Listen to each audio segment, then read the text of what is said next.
Selamat pagi Bapak Ibu dan saudara-saudaraku. Apa kabar pagi ini? Semoga Bapak Ibu dan semua saudara-saudaraku tetap dalam keadaan sehat dan semangat baru untuk menjalani hari ini. Senang sekali kita berjumpa kembali dalam renungan pagi hari ini, edisi 28 Agustus 2021. Yohanes 13 ayat 34 berkata, Aku memberikan perintah baru kepada kamu, yaitu supaya kamu saling mengasihi sama seperti aku telah mengasihi kamu, demikian pula kamu harus saling mengasihi. Perintah baru. Jika Bapak Ibu akan melaksanakan perjalanan jauh, pesan apa yang sering dikatakan kepada anak-anak yang akan ditinggalkan? Mungkin jangan nakal, jaga rumah, jangan pergi jauh-jauh. Mungkin kepada anak yang lebih tua, jaga adiknya ya, jangan berantem, dan lain-lain. Saudara sekalian, ketika Tuhan Yesus akan meninggalkan para murid, teman, dan sahabat yang sangat dikasihinya, setelah perjamuan malam terakhir, ia pun meninggalkan pesan yang disebutnya perintah baru. Dengan penuh perasaan ia berkata, hanya seketika saja lagi aku ada bersama kamu, kamu akan mencari aku. Dan seperti yang telah kukatakan kepada orang-orang Yahudi, ke tempat aku pergi tidak mungkin kamu datang. Demikian pula aku mengatakannya sekarang juga kepada kamu. Aku memberikan perintah baru kepada kamu, yaitu supaya kamu saling mengasihi, sama seperti aku telah mengasihi kamu, demikian pula kamu harus saling mengasihi. Mengapa ia menyebut perintah ini sebagai perintah baru? Jika ada yang baru, berarti ada yang lama. Perintah lama itu ialah agar saling mengasihi sama seperti mengasihi diri sendiri, sebagaimana yang tertulis dalam hukum Taurat. Tapi perintah baru Tuhan Yesus adalah agar mengasihi bukan lagi sama seperti mengasihi diri sendiri, tetapi mengasihi sama seperti Tuhan Yesus telah mengasihi kita.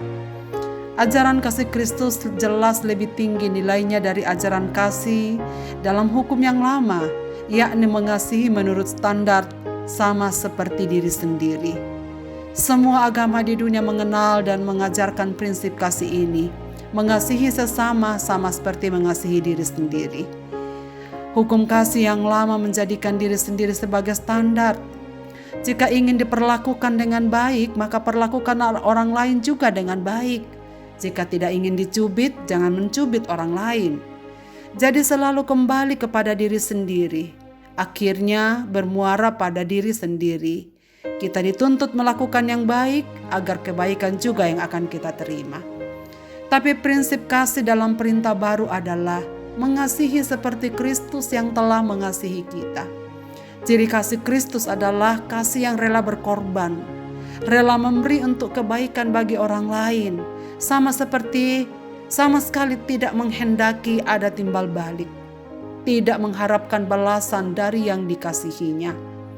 Jika ada orang Kristen yang melakukan kebaikan dengan tujuan untuk menerima kebaikan sebagai balasannya, atau dengan motivasi tertentu, berarti masih mengasihi dengan standar perintah lama, bukan perintah baru. Mengapa ada orang Kristen yang kecewa setelah melakukan banyak kebaikan dan ternyata tidak menerima apa yang diharapkan? Mengapa ada yang berkata, saya sudah melakukan yang terbaik, saya sudah melayani, tetapi apa yang saya dapatkan? Mengucapkan terima kasih pun tidak. Apakah bedanya dengan orang yang tidak mengenal Kristus? Bukankah orang-orang lain, bahkan orang kafir pun juga melakukan hal yang sama? Jika saya mengasihi suami saya, bukan agar suami saya melakukan hal yang sama kepadaku, tetapi karena Yesus telah mengasihi saya lebih dahulu.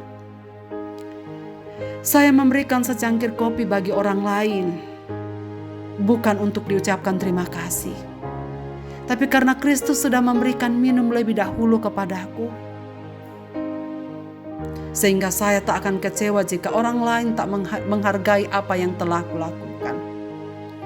Saudara-saudaraku, marilah kita melatih diri untuk melakukan kebaikan melayani orang-orang di sekitar kita. Bukan untuk menerima ucapan terima kasih dan penghargaan apapun, tapi tanpa pamrih, rela berkorban untuk kebaikan orang lain.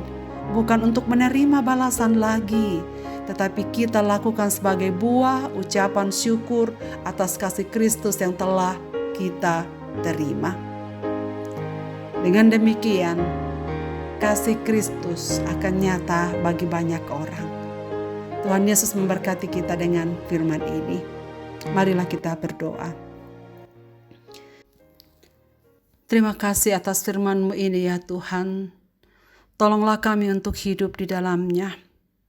Ajarlah kami untuk saling mengasihi, melayani dan melakukan kebaikan bagi sesama kami, seperti Tuhan telah mengasihi kami.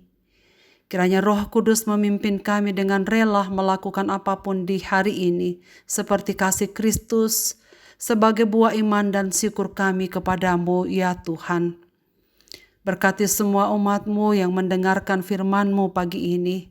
Apapun yang sedang mereka alami, hadirlah ya Tuhan dalam hidup mereka.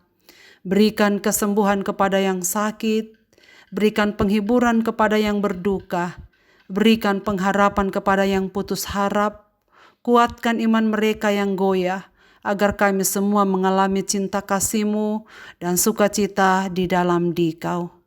Dalam Kristus Tuhan kami berdoa. Amin. Selamat beraktivitas di hari ini Bapak, Ibu, dan Saudaraku. Tuhan Yesus memberkati. Amin.